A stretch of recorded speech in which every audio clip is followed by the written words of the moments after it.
Hey, what's going on, everybody? Today we're going to be installing a Beamer House Performance front mount intake on a 2015 BMW 535iX drive. Now, there's been a couple videos already out on YouTube with the installation process, done wonderfully by Grant Johnson over at Johnson Motorsports, Eddie over at Turbo Spool, and Motor Revs also has a very good video as well as Dan Lepper over at Beamer House Performance, where he goes over every piece step by step of the way. Now, everything's going to be similar, with the exception is this is a newer style, and for the installation process, it's going to be a little bit easier, as I'll be doing everything from the top of the car. I will not be going underneath the car. The only reason I removed my skid plate and everything else underneath and removed my boost pipe was, one, to make the installing the washer and nut easier for the inlet pipe, but also placing my boost pipe, lower intercooler pipe, and my charge pipe. And with this, though, there will be no removal of the water pump. I'm not going to remove the thermostat at all to move it around. And see how it goes. And also make sure you have a lot of silicone and lubricant so we can make installation simpler. But anyway, let's get to it. To start, what it comes in the kit is going to be your inlet pipe, two 90-degree silicone tubing, a 45-degree angle piece, your MAF sensor adapter, and also your crankcase ventilation heater element, where you're going to hook up your crankcase ventilation hose. You're going to get a 45-degree silicone pipe, and then you're going to have your filter assembly, and then also, if you ordered it, you also get the heat guard. You're also going to get clamps, and you're going to get your MAF sensor extension. I'll show you where to route that later. And then also, you're also going to get a piece of tubing for your crankcase ventilation hose, and then also your jet tube, which is going to connect over to your charge pipe. Now, to start with the installation, what we're going to do here is, as you see, I already have one of the 90-degree silicone pipes already connected to the inlet. What you're going to see is you're going to get the two 90-degree inlets. This is going to be the longer of the two, but you're going to put the shorter end onto the inlet pipe. As you can see here, the shorter end of the 90 goes to the inlet pipe. And then we're going to install it inside there, where you're also going to try to line it up with the stud. Now, the hardest part is going to be that bolt right there for your time and tensioner. And then if you have some models with this cooling pipe right here, it's going to be in the way. It's going to be a very tight fit. And as you can see, the thermostat here. And if you're running a JB4 with EWG, and you have your EWG wire attached, which I already know is a pain to install, what you could do too is to fit it in nicely. It has a really good divot on the thermostat where you can just keep the cable right here and it won't interfere with the intake setup. All right, if you're having a hard time putting it together with one piece, what you can do is just partially start the inlet and then try to run your 45 inside here. And then once you get it together, then finish installing the inlet. And then using like a brass scribe or even a 45-degree pick tool, you could try to use it to seat the inlet all the way flush with the turbo. I know I said 45 earlier, but what I meant was 90. And one good benefit, well, not benefit, but a good recommendation is to soak this silicone pipe in WD-40 and just wipe up all around the other hoses. It makes installation so much easier. You don't even have to remove the thermostat. You don't have to touch the water pump. And it goes right in. Just slide it in and guide it up to the inlet. You are going to fight with it for a while, so just be careful of all the electrical cables and hoses. But you also don't have to be too gentle with it. Like me, I'm always scared and I baby it, but just with a little bit of, not too much force, but I was able to install it. It went pretty smooth. Sorry for like the way the video content is. I am very horrible at making videos, but I'm trying my best here. Please work with me. And I really appreciate you guys for watching. But next up, as you can see, this is like the exact position you want for this intake setup, where it's facing almost to the strut tower. So that way when the 45 comes up, it's going to line up perfect for going to the front of the car. And just for reference, yes, I'm cleaning it up. It's dirty, but I cleaned up everything down here. But as you can see the size difference, you look at the silicone tubing right there. Now look at the size difference between the stock inlet, and then the Beamer House Performance. And that's going to go straight down right into the inlet. And also, I forgot to do a comparison, but you'll see it in other videos from like Grant Johnson, Motor Revs, or Turbo Spool. But look how restricted, sorry, I'm holding my phone while I'm doing this.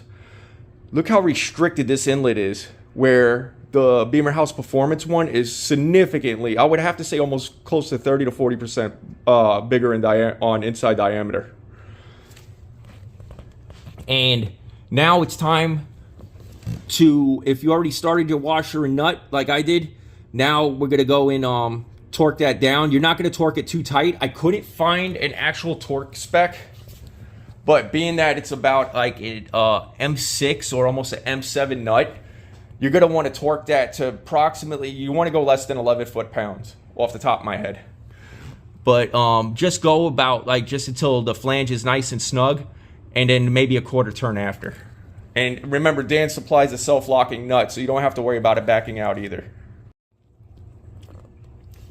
Sorry, but I'm clipping this together too. And also one other thing I forgot to put out is that it's going to be almost virtually impossible to install a clamp, but the seal is so tight that you don't even have to really worry about it backing out. It's not going to fall off on you. And plus, it's a vacuum. It's not going to be putting pressure out. So you guys will be fine if you don't put a clamp onto the inlet. All right, with the inlet nut torqued down, what you're going to do now is install the clamp, and then you're going to put the 45-degree piece in, oval side down.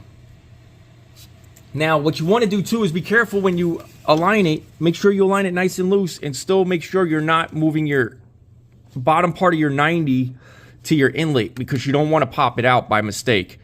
Which, it's a tight fit, but just in case, just for a good peace of mind, you don't want to try to pop that off as you're trying to rotate this. So what you're going to do is you're going to line up your 90 here, so that way it gets lined up to where you can put your MAF adapter on. And then adjust this as necessary. I'm holding my phone, but when you twist it too, you want to also put good pressure onto the silicone here, so you're not going to pop it off the inlet.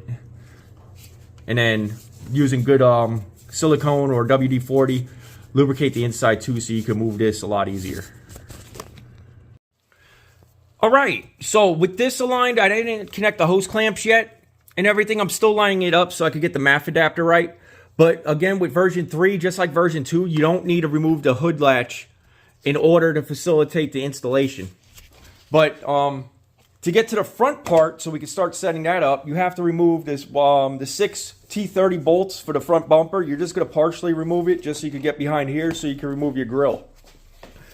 With the grill out of the way, if you still have the factory like slats behind the grill, you could just easily break those off. Like, I had no issues, they just come right off.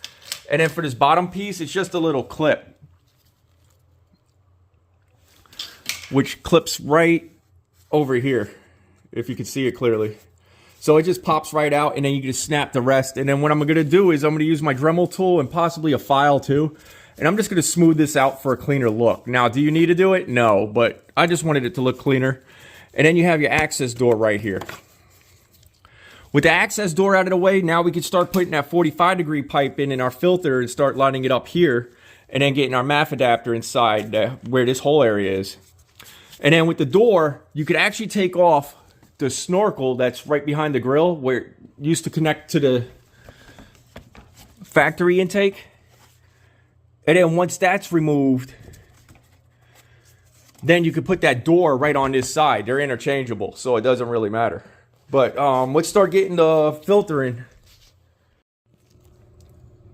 All right, so what I did here was I used a heat gun to go around this area, and then when I slid the silicone in, I just made the hole a little bit wider just to facilitate putting that 45 in. And then with an oscillating tool, I just went over it real quick. I didn't sand it down or nothing fancy yet, but I just smoothed that out just for a cleaner look.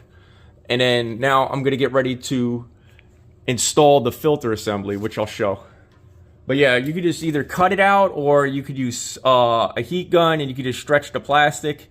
And then the next thing you could do too is on this side, removing that snorkel over there behind there, which requires removing this grill, and then you could install that door right back where on the other side, where this door will just go like this, same thing but just opposite sides, and then it will replace that snorkel area.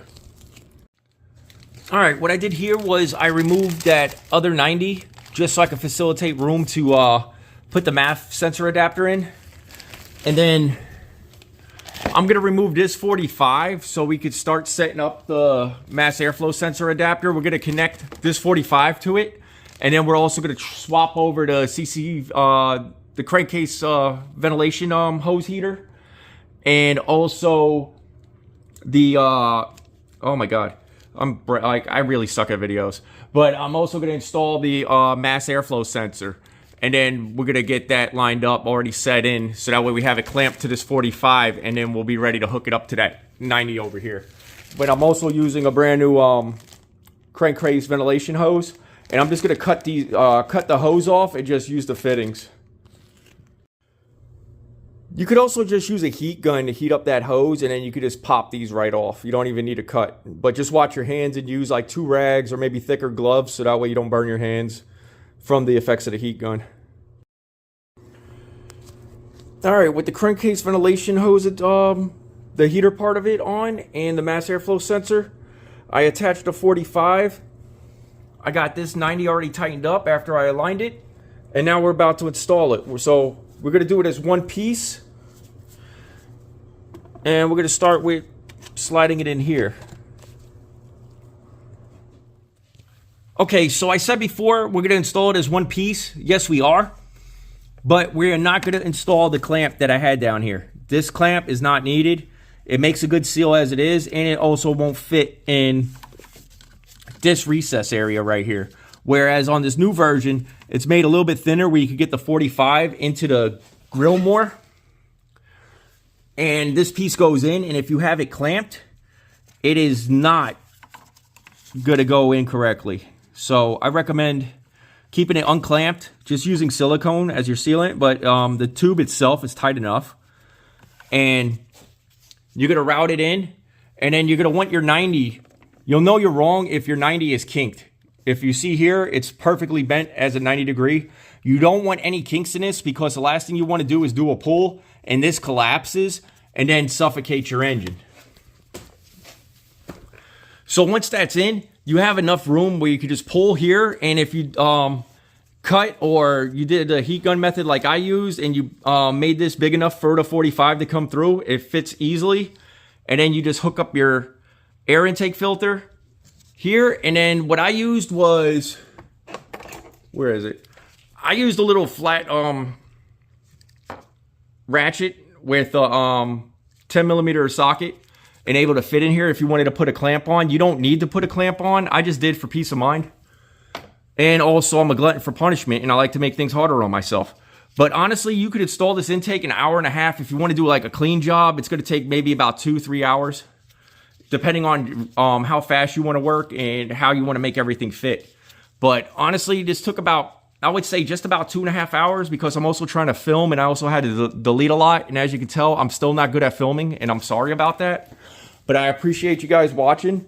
And the last thing you got to do is just run your crankcase ventilation hose directly to the valve cover. Or if you're running a catch can like me, you have your mount over here, and then you just run your tube there. Your jet tube, like Dan said in one of his earlier videos, you can just run it through these hoses and then back to the factory line up to the charge pipe. And then Grant Johnson, Turbo Spool, and Motor Revs also have very great videos on the installation. I just wanted to show how easy, easier it is to install this with the new design, where this is thinner, where you could get it right into this. The inlet is easier too, where I didn't even have to remove the water pump or the thermostat to make room. I slid it right on. And now for the next thing is finishing up my other project, where I already did the front crank seal guard. I just got to install the crank pulley and then install the boost pipe. It is going to be a little bit harder to install this boost pipe, because this is going to be in the way, but it can be done. And then for my hoses, I'm not hooking those up yet, But if you're going to do your math extension wire too, you also going to want to route it underneath this plastic here. And then you could go back to this connection here. Or you could go in behind the heat shield as well, depending on how you want it to look. And I'm also not installing the hoses since I'm going to remove the intake manifold. I still have to install the boost pipe. I'm removing the lower intercooler pipe and changing out my charge pipe. And I'm putting a aluminum intake manifold on. And what else? I'm trying to think. I'm sorry, guys. I really suck at filming. But other than that, this is what it should look like. And then I'm also waiting on blue hoses to come in too, so I can match the theme of the engine bay. But I appreciate you guys watching. Shout out to Motor Revs, Grant Johnson over at Johnson Motorsports, Dan Lepper at Beamer House Performance, of course, and Turbo Spool. Eddie has some great content on his F10. I'm sorry that he sold it, but like, if you really need some other videos that he's done to his car, he still has them up, and I really recommend you watch them. And thank you for watching, guys. And if you want to, I hope this video helps. And if you have any questions or if I missed something, just let me know. And thank you for watching. Peace out.